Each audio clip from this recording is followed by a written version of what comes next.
Dear student, in distillation today we will discuss about the molecular distillation.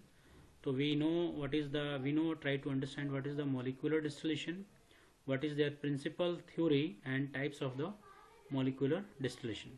To start with molecular distillation. If you see, the molecular distillation is also known as evaporative or salt path और unobstructive distillation. तो molecular distillation को देखिए कई नामों से जाना जाता है.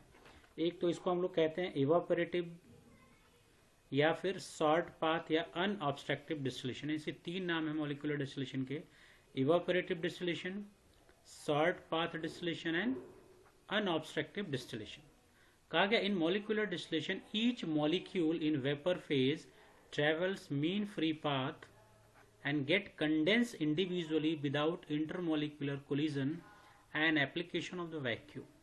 तो कंडेंसेशन में अगर आप देखें, कंडेंसेशन में आप लोगों को मैं पहले भी डिस्टिलेशन में मैं आप लोगों को बता चुका हूँ कि जब डिस्टिलेशन हम लोग करते हैं तो इसमें दो स्टेप्स यूज करते हैं. हमारे पास जो भी आपके पास लिक्विड जिसको हमें प्यूरिफाई करना है, पहले उसको हम लोग हीट करते हैं. हीट करने पे क्या बनेगा? वेपर. और वेपर बनने के बाद फिर हम लोग इसको क्या करते हैं? कंडेंस करते हैं. और कंडेंस करने पे हमको क्या मिलता है?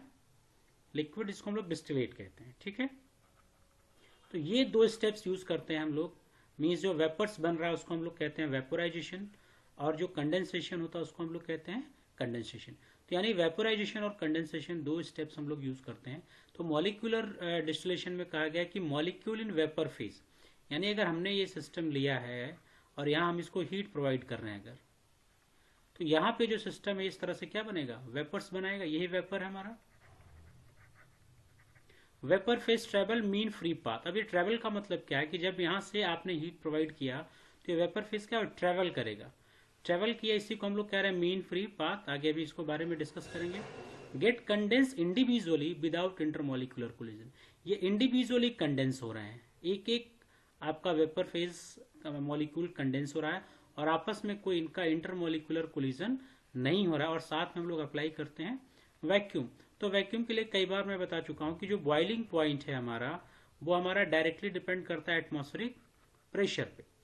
यानी अगर एटमॉस्फेरिक प्रेशर हम लोग इंक्रीज करते हैं तो बॉइलिंग पॉइंट भी क्या होता है? इंक्रीज करेगा. अगर हम लोग एटमॉस्फेरिक प्रेशर डिक्रीज करें तो बॉइलिंग पॉइंट भी क्या होगा? डिक्रीज.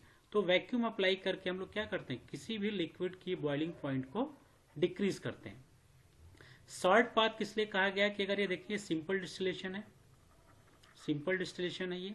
सिंपल डिस्टिलेशन में क्या हुआ कि वेपर्स इस तरह से आपका, जब आप इसको हीट प्रोवाइड किए तो ये वेपर बनता है और इस आपके ये जो कंडेंसर है, ये कंडेंसर से ट्रेवल होके और यहाँ आपको सिस्टम से प्योर वाटर मिलता है. तो ये हमारा सिंपल डिस्टिलेशन है. तो यहाँ देखिए जो वेपर जो ट्रेवल कर रहा है वो यहाँ से ट्रेवल करके कहाँ आ रहा है? यहाँ पे. ठीक.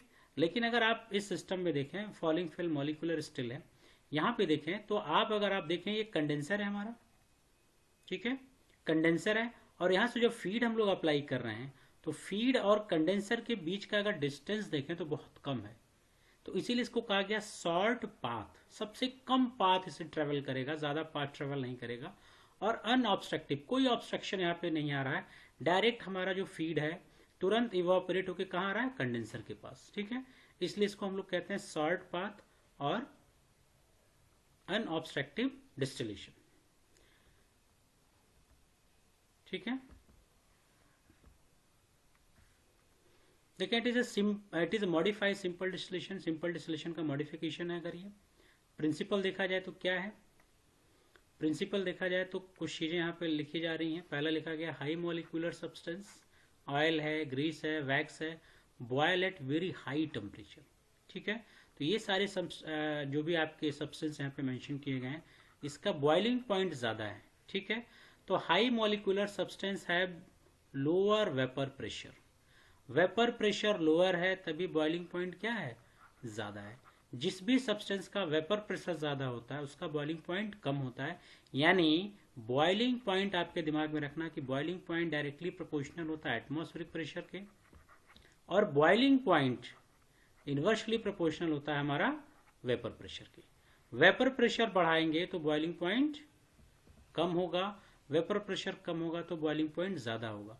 तो हाई मॉलिक्यूलर सब्सटेंस है जिसका बॉइलिंग हाई टेम्परेचर है, टेम्परेचर ज्यादा है, बॉइलिंग पॉइंट ज्यादा है, तो वेपर प्रेशर क्या है इसका, कम है। ठीक है, these boil at very high temperature। इस नेक्स्ट पॉइंट लिखा गया these boil at very high temperature, बहुत ज्यादा टेम्परेचर पे बॉयल करेंगे क्योंकि इनका जो वेपर प्रेशर वो बहुत कम है। In order to decrease the boiling point of the liquid high vacuum must be applied. अभी मैंने आप लोगों को बताया इसलिए वैक्यूम यूज किया जाता है कि वैक्यूम अगर हम लोग यूज कर रहे हैं तो किसी भी सब्सटेंस के बॉइलिंग पॉइंट को हम लोग क्या कर रहे हैं, रिड्यूस कर रहे हैं। एट लो प्रेशर, अगर हमारा प्रेशर लो है, मीन फ्री पाथ जो ट्रेवल हो रहा है of the distilling molecule is equal to the distance between evaporating and condensing surface. तो जब हमारा प्रेशर लो हुआ उस समय कहेगा जो मीन फ्री पाथ जो वेपर फ्री जो डिस्टेंस ट्रेवल कर रहा है, ठीक है, ठीक, is equal to the distance between the evaporating and condensing surface. ठीक है, the vacuum is applied in these type of apparatus is about 1 micro mhg pressure और लेस। इससे कम हम लोग 1 माइक्रो mhg प्रेशर यूज करते हैं या इससे भी कम यूज करते हैं। एप्लीकेशन अगर देखें इसका क्या है, तो एप्लीकेशन अगर आप देखें तो जो application it is use for the purification and separation of chemical at low vapour pressure of low vapour pressure, यानी जिनका ऐसे सब्सटेंस का हम लोग प्यूरिफिकेशन और सेपरेशन कर सकते हैं जिसका वेपर प्रेशर क्या है, लो है। इन जनरल हम लोग कह सकते हैं जिसका बॉइलिंग पॉइंट ज्यादा है। ठीक है, purification of chemicals as a tricresyl phosphate, dibutyl phthalate and dimethyl phthalate, ठीक है, इन लोगों का प्यूरिफिकेशन भी करते हैं इन सब्सटेंस का। मोर फ्रीक्वेंट जो हम लोग यूज करते हैं रिफाइनिंग जो है हमारा, रिफाइनिंग ऑफ फिक्स्ड ऑयल को भी हम लोग फिक्स्ड ऑयल को रिफाइन करने के लिए भी हम लोग मॉलिक्यूलर डिस्टिलेशन का यूज करते हैं। Vitamin A separate from the fish liver oil, इसके लिए भी हम लोग कौन सा डिस्टिलेशन यूज करते हैं, मॉलिक्यूलर डिस्टिलेशन यूज करते हैं। Free fatty acid are distil at 100 degree centigrade. जो फ्री फैटी एसिड है उसको हम लोग डिस्टिल कर लेते हैं 100 डिग्री सेंटीग्रेड पे। अब थियरी देखें, अगर थियरी इसकी क्या होगी, थियरी में देखा जाए तो अभी मीन फ्री पाथ की बार बार बात की जा रही थी, mean free path, mean free path. तो देखें मीन फ्री पाथ होगा क्या, it is defined as the average distance travelled by the molecule without any collisions. ठीक है, तो ये सिस्टम कहा गया कि अगर हमने हमारे पास ये लिक्विड है अगर और हमने इसको हीट प्रोवाइड किया है तो ये जो वेपर के जो मॉलिक्यूल हैं ये जो डिस्टेंस ट्रेवल कर रहे हैं, जितना डिस्टेंस ट्रेवल करेंगे विदाउट एनी कोलिजन, उस डिस्टेंस के एवरेज डिस्टेंस को हम लोग क्या कह रहे हैं, मीन फ्री पाथ। ठीक है, तो देखा it is calculated by the Clausius law है, जिसका यहाँ फॉर्मूला लिखा गया lambda equal to eta √3 divided by rho P. तो देखा जाए अगर इसका मतलब क्या, where x equal to mean free path होता है, पी मीन्स होता है वेपर प्रेशर किलो पास्कल में, डेंसिटी आपका kg per metre cube, viscosity आपका ईटा विस्कोसिटी है, लेमडा क्या है, मीन फ्री पाथ। ठीक है, इस फॉर्मूले को हम लोग यूज करते हैं मीन फ्री पाथ कैलकुलेट करने के लिए। ठीक है, mean free path can be increased, जो मीन फ्री पाथ जो आपका वेपर डिस्टेंस ट्रेवल कर रहा है यहां से यहां तक, ये जो डिस्टेंस ट्रेवल कर रहा है इसको हम लोग इंक्रीज कर सकते हैं। इंक्रीज करने का मतलब कि ये यहाँ की बजाय कहाँ, यहाँ ट्रेवल करे। इसके लिए उन्होंने कहा कि हम लोग डेंसिटी क्या करें, कम कर दें। डेंसिटी डिक्रीज करेंगे तो जो मीन फ्री पाथ है वो क्या हो रहा है, इंक्रीज कर रहा है। रिड्यूसिंग विस्कोसिटी, विस्कोसिटी भी अगर हम लोग कम कर दें, विस्कोसिटी डिक्रीज कर रहे हैं तो मीन फ्री पाथ क्या हो रहा है, इंक्रीज कर रहा है। Increasing temperature and decreasing pressure, last लिखा गया increasing temperature and decreasing pressure. अब जब आप टेम्परेचर इंक्रीज करेंगे तो आपको पता है कि किसी भी लिक्विड की विस्कोसिटी क्या होती है, घट जाती है। जब विस्कोसिटी घट रही है तो अभी आपने लिखा कि reducing viscosity mean free path can be increase. तो हम लोग किसी भी लिक्विड के मीन फ्री पाथ को इंक्रीज कर सकते हैं, उसकी डेंसिटी घटा के, उसकी विस्कोसिटी कम करके और टेम्परेचर को इंक्रीज करके। ठीक है, requirement for designing the equipment, इसका क्या मतलब हुआ कि अगर हम लोग मॉलिक्यूलर डिस्टिलेशन के लिए कोई इक्विपमेंट अगर डिजाइन करेंगे तो रिक्वायरमेंट क्या क्या होनी चाहिए। उसके लिए रिक्वायरमेंट क्या की गई, यहाँ पे लिखा है कि जो evaporating surface must be closed to condensing surface. अभी स्टार्टिंग में मैंने आपको बताया कि हम लोग जो नॉर्मल आप डिस्टिलेशन करते हैं वहां पे आपने फ्लास्क लिया और फिर आपने यहाँ पे ऐसे कंडेंसर लगाते हो और यहाँ आपको सिस्टम, तो यहाँ से वेपर जाता है, ट्रेवल थ्रू करता है। लेकिन यहाँ पे क्या कहा जा रहा, शॉर्ट पाथ आपने कहा कि कम डिस्टेंस ट्रेवल करेगा। इसका मतलब क्या है कि जो कंडेंसिंग सरफेस है और इवापोरेटिंग सरफेस है दोनों क्या होने चाहिए, पास पास होने चाहिए। समझ में आ रहा है? जो लिक्विड हम लोग वेपोराइज करेंगे, ये वेपोराइज किए तो यहीं पे एक कंडेंसर हो हमारा, एकदम नियरेस्ट सिस्टम पे हो, ठीक है। तो यही कहेगा evaporating surface must be close to condensing surface. तो ब्रैकेट में क्या, evaporating molecules to come in contact with the condenser as soon as. तो जैसे आपका जो आपका लिक्विड वेपोराइज होगा तुरंत किसके कांटेक्ट में आ जाएगा, कंडेंसर के। इसीलिए इसको कहा गया शॉर्ट पाथ डिस्टिलेशन, कम पाथ ट्रेवल कर रहा है कौन, वेपर का molecule. The molecular collision should be minimised और इंटरमॉलिक्यूलर डिस्टेंस फेयरली हाई, ठीक है। तो हम लोग क्या करेंगे, हमें अब जो मॉलिक्यूलर कोलिजन है उसको भी क्या करना है, मिनिमाइज करना है, ठीक है। तो मिनिमाइज करना है तो इंटरमॉलिक्यूलर डिस्टेंस को क्या करना पड़ेगा, बढ़ाना पड़ेगा। ये जो मॉलिक्यूल्स हैं अगर दे आर क्लोज होंगे तो चांस कोलिजन के क्या है, ज्यादा है। लेकिन अगर ये डिस्टेंस हम लोगों ने बढ़ा दिया तो कोलिजन के चांस क्या हो जाएंगे, मिनिमाइज हो जाएंगे, ठीक है। तो अब ये कैसे कर सकते हैं हम लोग, it can be achieved under very high vacuum. अगर बहुत ज्यादा वैक्यूम क्रिएट करेंगे तो मॉलिक्यूल्स के बीच में डिस्टेंस क्या होगा, बढ़ जाएगा, ठीक। Usually of the order of 0.1 to 1 pascal. The liquid surface area must be large so that vapor is evolved from the surface only but not by boiling, इसीलिए इसको कहते हैं evaporation distillation। liquid surface area must be large so that vapor is evolved from the surface। अब दो चीजें हैं कही गई कि अगर एक सिस्टम यह है कि आपने इस तरह से लिक्विड ले लिया, अब जब आपने लिक्विड लिया तो जब आपने हीट दिया तो बॉयल करेगा क्योंकि इसका लेंथ क्या है, ज्यादा है। अब यही आपने क्या किया, इसका सरफेस एरिया ऐसे बढ़ा दें तो ये जो लाभ का जो लिक्विड का वो क्या बना लेगा, ऐसे फिल्म बना लेगा। क्या बना लेगा, फिल्म, एक लेयर बना लेगा। फिल्म का मतलब एक लेयर। जब लेयर बना लिया, ये एक लेयर के फॉर्म में जब आ गई ये आपका इस तरह से, तो जब लेयर बन गया तो अब लिक्विड बॉयल नहीं करेगा। अब बॉयल नहीं किया बट नॉट बाई बॉइलिंग, तुरंत क्या होगा, इवापोरेशन होगा। इसलिए इसको हम लोग क्या कहते हैं, इवापोरेशन डिस्टिलेशन भी कहते हैं। तो इसलिए जो नाम इसको जस्टिफाई किया गया था शॉर्ट पाथ डिस्टिलेशन क्यों कहा गया, ये मैंने आपको बताया कि white is called short path distillation, क्योंकि जो इवापोरेटिंग सरफेस है और जो आपका कंडेंसर है they are close to each other, जितने नजदीक हो सके, इसलिए इसको शॉर्ट पाथ कहा जाता है। लिक्विड बॉयल नहीं होता, यहाँ पे एक लेयर के फॉर्म में हमारा इस तरह से लेयर बना रहेगा, लिक्विड बॉयल नहीं होगा और ये सरफेस से क्या होगा, वेपोराइज बना के इवापोरेट हो जाएगा, इसलिए इसको इवापोरेटिंग डिस्टिलेशन भी कहते हैं।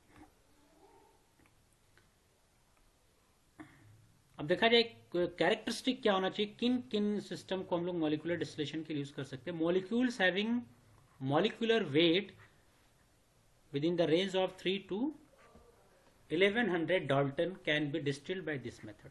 यानी जिसका मॉलिक्यूलर वेट इस रेंज के अंदर होगा उसका डिस्टिलेशन हम लोग मॉलिक्यूलर डिस्टिलेशन के थ्रू कर सकते हैं। अब इसके देखें अगर इससे कम हो और इससे ज्यादा हो तो क्या होगा। अब यहाँ लिखा गया लो मॉलिक्यूलर वेट होगा हमारे पास, यानी 300 डाल्टन से कम है तो molecules will reevaporate again from the condenser surface. यानी जो कंडेंसर का सरफेस है वहां से क्या होगा, अगेन वो रीइवापोरेशन होने के चांस बढ़ जाएंगे। हाई मॉलिक्यूलर वेट है, molecules greater than 1100 Dalton will not have sufficient volatility.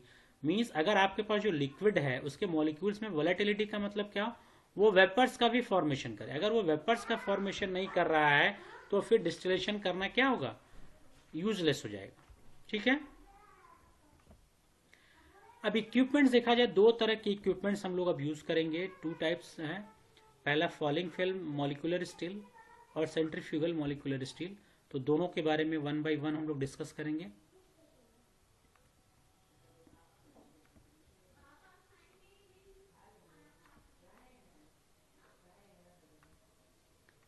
तो यहां देखा जाए कि पहला हम लोग पढ़ेंगे फॉलिंग फिल्म मॉलिक्यूलर स्टील, इसी को हम लोग कहते हैं वाइप्ड फिल्म मॉलिक्यूलर डिस्टिलेशन, ठीक है।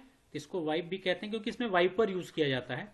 और ये जो वाइपर यूज किया जाता है, जो भी मैंने आपको बताया ना, एक फिल्म बनाने के लिए, एक आपका जो भी आपका वाटर जिसको हमें प्योरीफाई करना है, उस लिक्विड की फिल्म बनाने के लिए वाइपर का यूज किया जाता है। तो ये देखें आपका फॉलिंग फिल्म, मॉलिक्यूलर स्टील है दोनों।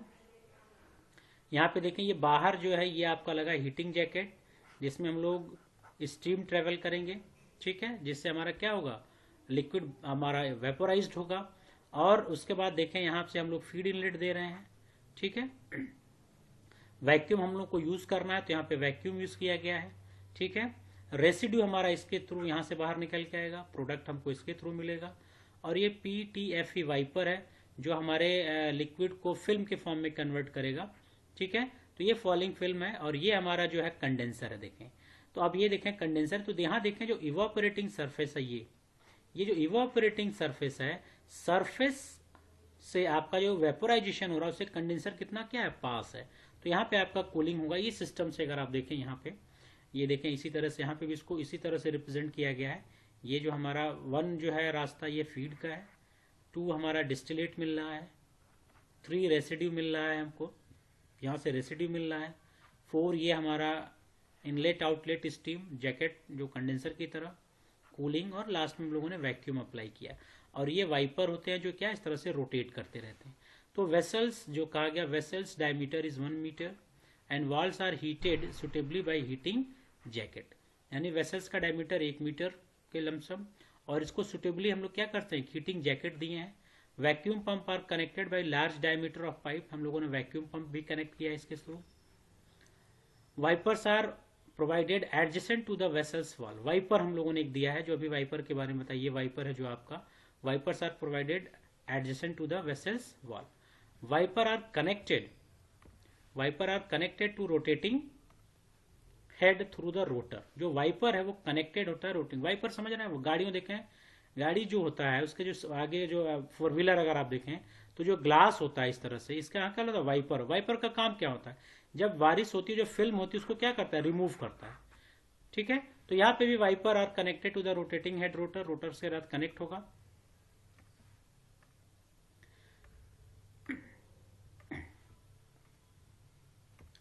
तो देखें the condenser are arrange very closed to wall evaporating surface, यानी जो कंडेंसर है ये सबसे क्लोज्ड है इवापोरेटिंग सरफेस के। The feed flow down the wall, जो फीड है वो फ्लो डाउन आ रहा है, इस तरह से नीचे आ रहा है, is spread to a film के फॉर्म में बाई पॉलीटेट्राफ्लोरोइथाइलिन वाइपर्स। अभी जो लिक्विड फीड करेंगे वो फिल्म के फॉर्म में आए, यही वाइपर का क्या है, काम है। Wipers move about 3 meter per second, giving a film velocity of 1.5 meter second, ठीक है। provision are made for collecting distillate and undistilled liquid residue at the bottom। तो provision made है collecting distillate, हमको distillate करना है ये product, और हमें लिक्विड रेसिड्यू लेना है, ये दोनों कहाँ पे हैं, बॉटम में। तो इसका सिंपल कंस्ट्रक्शन है, आउटर सिस्टम पे हमारा जैकेट लगा हुआ है, ये आपको याद रखना है।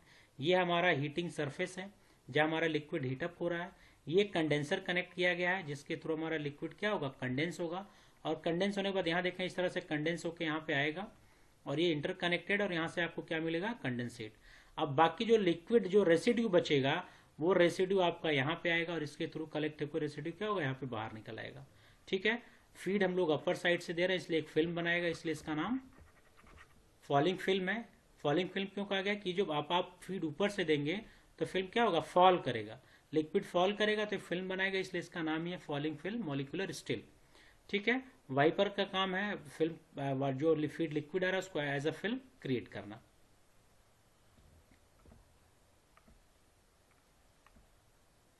अगर वर्किंग देखें इसका क्या है,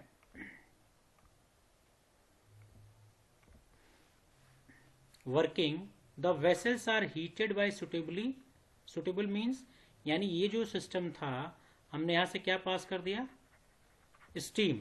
vacuum is applied at the centre, vacuum हमने अप्लाई किया। वैक्यूम क्यों अप्लाई किया गया, करेक्ट, ताकि हमारा जो बॉइलिंग पॉइंट वो क्या हो, डिक्रीज हो जाए। And wipers are allowed to rotate, और वाइपर को भी हम लोगों ने क्या किया, अलाउ कर दिया। तो दो चीजें हैं, हमने स्टीम पास किया, वेसल्स को हीट किया बाई पासिंग स्टीम, और वैक्यूम अप्लाई कर दिया, और wiper allowed to rotate. The feed is entered through the inlet of the vessel. अब फीड एंटर कर रहा है। एज लिक्विड फ्लो डाउन, जब लिक्विड फ्लो डाउन करेगा wall, it is spread to form a film by the wiper. Film is moving at rate 3 metre per second move कर रहा है। Since the surface is already heated, आपका जो surface है वो क्या ऑलरेडी हीटेड है, the liquid film evaporate directly. अब लिक्विड फिल्म क्या होगा, इवापोरेट होगा। और जैसे इवापोरेट होगा, जो वेपर के जो मॉलिक्यूल है, वेपर जो मॉलिक्यूल्स हैं, ट्रेवल करेगा it's mean free path and strike the condenser. जैसे ट्रेवल किया, they can strike with the condenser, condenser से वो स्ट्राइक करेगा। ठीक है, कंडेंसर से जब स्ट्राइक किया तो कंडेंसर का काम ही है, condensate is collected into the vessel. अब कंडेंसर का काम ही बार बार डिस्टिलेशन में बता चुका हूं, कंडेंसर क्या है, कूलिंग का काम करता है, लिक्विड को कूल करेगा। तो अब जो वेपर आपका कंडेंसर में गया तो कंडेंसर से कूल होकर क्या बना लेगा, लिक्विड ड्रॉपलेट। और इसी लिक्विड ड्रॉपलेट को हम लोग क्या कहते हैं, कंडेंसेट। क्या बोलते हैं, कंडेंसेट। तो जो लिक्विड ड्रॉपलेट है इसी को हम लोग कंडेंसेट कहते हैं। अब जो रेसिड्यू बचा यानी अनडिस्टिल्ड, ठीक है, अनडिस्टिल्ड या mean free path not travel, जिसने ट्रेवल नहीं किया, is collected from the bottom of the vessels and recirculate through the feed port for further distillation. ठीक है, आगे वर्किंग बहुत सिंपल है। आपको सिर्फ कुछ नहीं करना है, आपको पहले अपने वेसल्स को हीट करना है। हीट करने के लिए आप जो भी सुटेबल मीन्स उसमें मिल रहा हो, हमने कहा हमने स्टीम अप्लाई किया है, साथ में हम लोग वैक्यूम अप्लाई कर देंगे, वाइपर को अलाउ कर देंगे और फीड एंटर करेगा। जैसे फीड एंटर करेगा, ये अगर आप सिस्टम देखें तो जैसे फीड, ये हीटिंग सरफेस है, फीड यहां से आपने इन किया, यहां पे आपका इस तरह से लिक्विड आएगा और ये क्या होगा, वेपोराइज होगा। और यहाँ पे आपने क्या रखा है, कंडेंसर, वेपोराइज होकर कंडेंसर के पास आएगा और कंडेंसर में कूल होकर लिक्विड ड्रॉपलेट्स के फॉर्म में आपको मिल जाएगा। ठीक है, तो क्लियर है इसका वर्किंग। अब देखा जाए सेंट्रीफ्यूगल मॉलिक्यूलर स्टील के बारे में अगर देखें तो सेंट्रीफ्यूगल, ये सेंट्रीफ्यूगल आप लोगों को कई बार बता भी चुका हूं। सेंट्रीफ्यूगल के लिए हमें क्या चाहिए, रोटेशन। रोटेशन अगर नहीं देंगे तो सेंट्रीफ्यूगल का मतलब नहीं होगा। तो यहाँ पे कहीं ना कहीं हमें इसमें एक रोटेशन प्रोवाइड करेंगे। तो यहाँ पे लिखा गया, in this method liquid feed is introduce into vessels which is rotated eight very high speed. अब इन दिस मेथड में लिक्विड फीड जहां से इंट्रोड्यूस करेंगे वेसल्स में, वो वेसल्स रोटेट करेगा इस तरह से। अब जब ये रोटेट करेगा हाई स्पीड से तो सेंट्रीफ्यूगल एक्शन क्रिएट होगा। On account of heating vaporisation occur from the film of liquid on the side of vessels. तो अब आप on the account of heating, जब आप हीट प्रोवाइड करेंगे तो ऑब्वियस सी बात है कि वेपोराइजेशन होगा फ्रॉम फिल्म, यहां पे भी फिल्म बनेगा। ठीक, the vapor molecule travels short distance and get condensed on the adjacent condenser। तो यहाँ पे क्या, they are similar system for them, but यहाँ पे क्या है कि जो हम लोग वहां पे वाइपर यूज कर रहे थे, यहाँ पे हम अपने वेसल्स को रोटेट कर रहे हैं ताकि सेंट्रीफ्यूगल एक्शन क्रिएट हो। और वो सेंट्रीफ्यूगल क्या करेगा, वाटर को एक किसमें कन्वर्ट करेगा, एक फिल्म के फॉर्म में कन्वर्ट करेगा। Each molecule is condense individually, एक एक मॉलिक्यूल इंडिविजुअली क्या होगा, कंडेंस होगा। कंस्ट्रक्शन अगर देखा जाए इसका, तो कंस्ट्रक्शन देखिए बहुत ही सिंपल है। ये इसका कंस्ट्रक्शन है, या वैक्यूम हम लोगों को मॉलिक्यूलर डिस्टिलेशन में स्टार्टिंग में किया गया था। तो पूरे सिस्टम को वैक्यूम पंप से कनेक्ट किया गया है और वैक्यूम पंप का काम है कि बॉइलिंग पॉइंट को क्या करना है, रिड्यूस करना है। ठीक है, यहां से हमने फीड अप्लाई किया, ये देखें फीड यहां से इस तरह से ट्रेवल करेगा, ये फीड है। और ये पूरा जो कंटेनर है अगर आप देखें तो ये रोटेट कर रहा है, ये सेंट्रीफ्यूगल फोर्स को अप्लाई करेगा। ठीक है, और ठीक, और यहां पे आपने जैसे कंडेंसर लगाया था, आपने यहां पे भी कंडेंसर लगा रखा है और यहां पे हीटर लगा रखा है जो लिक्विड को क्या करेगा, हीट करेगा। ठीक है, अब ये सिस्टम देखें तो हमें यहां से, इस सिस्टम से हमको क्या मिल रहा है, रेसिड्यू मिल रहा है। और यहां से अगर आप देखें ये जो सिस्टम है, यहां से हमको क्या मिल रहा है, प्रोडक्ट। तो देखा, जिस consist bucket shape vessels containing diameter of about 1 to 1.5 metre. It consist bucket shape, अगर आप देखें तो बकेट सिस्टम लगी रहा है, ये इस तरह से बकेट सिस्टम है। It rotate at high speed, अब ये पूरा बकेट ही क्या हो रहा है, रोटेट कर रहा, मोटर से कनेक्ट किया गया इसको। Radiant heater are provided externally to the heat to heat the fluid into the bucket. अब यहाँ हीटर अप्लाई किया गया, रेडियंट हीटर है जो हमारे फ्लूइड, जो बकेट में फ्लूइड, इसको क्या करेगा, हीट प्रोवाइड करेगा। Condenser are arranged very closed to evaporating surface. ये कंडेंसर इवापोरेटिंग सरफेस के बीच में क्लोजली क्या किया गया, अरेंज किया गया है, ताकि हमारा जो वेपर है वो कम से कम डिस्टेंस ट्रेवल करे। ठीक है। वैक्यूम पंप इज कनेक्टेड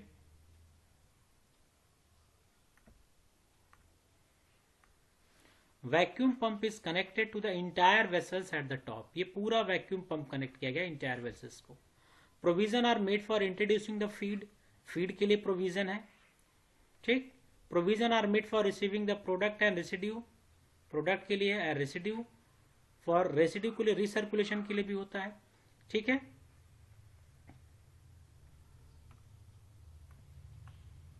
अब वर्किंग देखा जाए इसका क्या है। तो वर्किंग सेम इसी सिस्टम से वैक्यूम पहले अप्लाई किया गया, vacuum is applied centre of the vessels, vacuum apply किया गया, बॉइलिंग पॉइंट क्या हो गया, कम हो गया। बकेट से vessels is allowed to rotate at high speed, bucket जो हमारा ये था ये अब रोटेट कर रहा है। ठीक। The feed is introduce at the centre of the vessels, हमने यहां से फीड भेज दिया। Due to centrifugal action rotating bucket liquid move toward outwards over the surface of the vessels and form a film.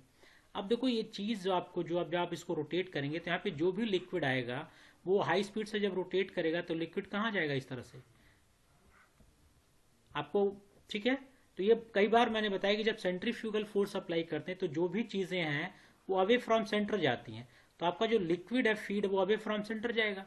जब away from centre जाएगा तो ये wall है, इस वॉल से एज अ फिल्म क्या होगा, अटैच हो जाएगा, ऐसा लगेगा कि एक फिल्म बन गई है। ठीक है। ठीक। तो अब ये सिस्टम इसी तरह से होगा। ये अगर हमारे पास है, अगर यहाँ पे पहले लिक्विड लिया आपने और फिर जब इसको आपने हाई स्पीड से रोटेट किया तो अब ये क्या होगा, सेंटर से अवे की तरफ जाएंगे। जैसे अवे की तरफ जाएंगे आपका पूरा जो आपका लिक्विड है, आपका जो फीड है वो इस तरह से क्या होगा, एक फिल्म का फॉर्मेशन कर लेगा इससे। ठीक है। तो वही कहेगा due to centrifugal action rotating bucket liquid move outward over the surface of the vessels and form film. Since radiant heater heat the surface, liquid evaporate directly from the film। अब यहाँ पे आपने क्या लगा रखा था, हीटर, हीटर इसको heat provide करेगा, और यहाँ पे आपने क्या लगा रखा है, कंडेंसर। तो ये वेपोराइज होके कहाँ आएगा, कंडेंसर में। ठीक है।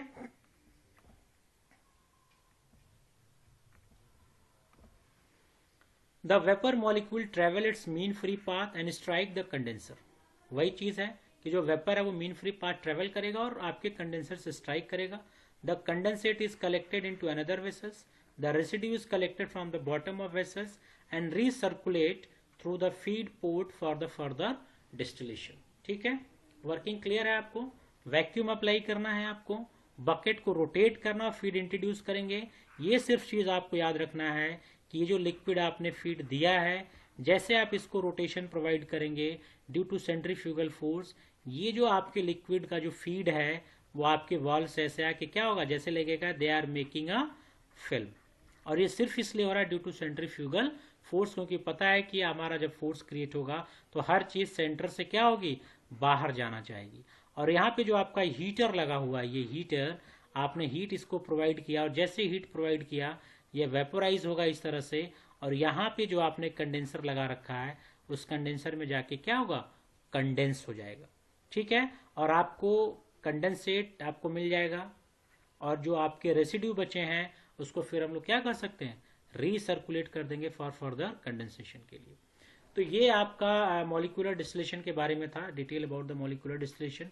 जो आपको याद रखना है इसमें कि एक चीज याद रखना है कि आपका जो भी वेपर है, आपका जो वेपर है वो मीन फ्री पाथ ट्रेवल करेगा, मीन फ्री पाथ। और ये जो मीन फ्री पाथ ट्रेवल कर रहा है उसके लिए कंडीशन है विदाउट कोलिजन।